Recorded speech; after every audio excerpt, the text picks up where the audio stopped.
امام ربانی مجدد الفسانی رحمۃ اللہ تعالی علیہ سلسلہ نقش بندیہ کے عظیم بزرگ،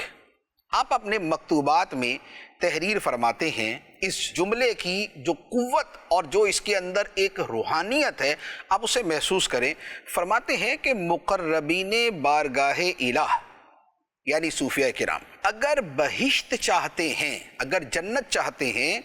تو اس لیے نہیں کہ ان کا مقصد نفس کی لذت ہے، بلکہ اس لیے کہ جنت خدا کی رضا مندی کی جگہ ہے۔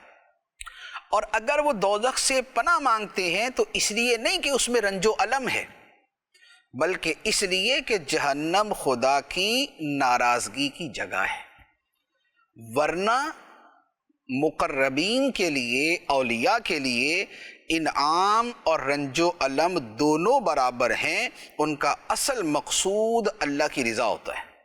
یعنی عبادت کرنے کا بھی وہ اعلیٰ مقام۔ ہم تو عام لوگ ہیں، ہم تو عبادت کرتے ہوئے جنت بطور خاص پیش نظر، جہنم کا عذاب کا ڈر ہمارے دلوں میں، اور یہ اولیاء کرام کے دلوں میں بھی ہوتا ہے۔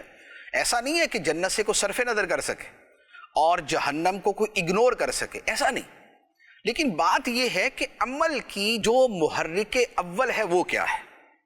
محض جنت ہے کہ جنت میں جانا ہے، محض جہنم کا ڈر ہے کہ اس عذاب سے بچنا ہے، یا اللہ کی رضا اور اس کی ناراضگی یہ پیش نظر ہے، اور اس کے ضمن میں چونکہ جنت رضا کی جگہ ہے، جہنم ناراضگی کی جگہ ہے، لہذا ادھر جانے کی کوشش کرنی ہے، وہاں سے بچنے کی کوشش کرنی ہے۔ تو یہ محرک اول کے اعتبار سے، یہ سبب اول کے اعتبار سے ہے، اور مجدد الفسانی رحمۃ اللہ علیہ کا جو فرمان ہے وہ اسی تناظر میں ہے۔ اسی طرح ایک اور بڑا مشہور کلام ہے حضرت رابعہ بصریہ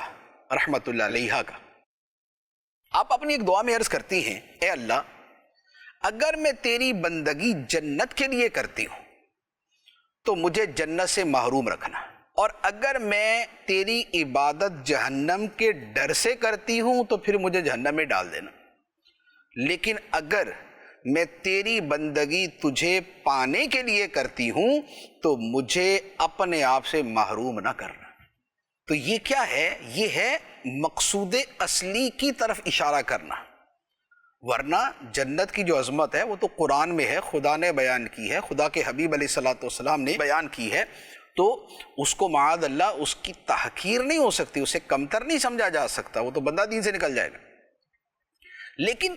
اصل مقصود یہ ہے کہ یہ بنیاد بتانا کہ دین کے اندر اصل اصول کیا ہے، دین کے اندر مقصود اصلی کیا ہے، عبادات کے اندر اصل اللہ تعالیٰ کی رضا، اس کی محبت، اس کی خوشنودی، اور باقی چیزیں جو ہے وہ سیکنڈری جو ہے وہ اس کے ذمن میں آ جاتی۔ عام آدمی جو ہے وہ تو بالکل جو ہے وہ جنت پیش نظر رکھے، اس کے لیے دعا بھی کرے، اس کے لیے تڑپے مچلے، سب کچھ کرے، جہنم کے عذاب کے بارے میں پڑھے، سنے،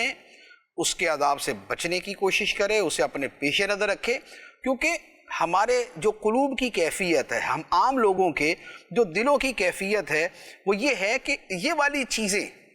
ہمارے لیے زیادہ باعث ترغیب اور باعث ترہیب بنتی۔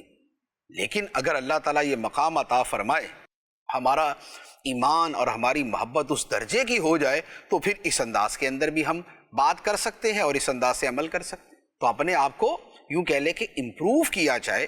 اپنی حالت کو بہتر کیا جائے، اپنے مرتبہ ایمان کو مزید سے مزید مضبوط کیا جائے، یہ سب ٹھیک ہے۔ لیکن جو اولیاء کرام اور صوفیاء کرام کی جو سوچ ہے، یہاں اس کے بارے میں بیان کرنا مقصود ہے کہ وہ کیسی عظیم ہوتی تھی، کیسی خوبصورت ہوتی تھی، اور ان کی زندگیوں میں اللہ تعالیٰ کی محبت کیسے رچی بسی ہوتی تھی۔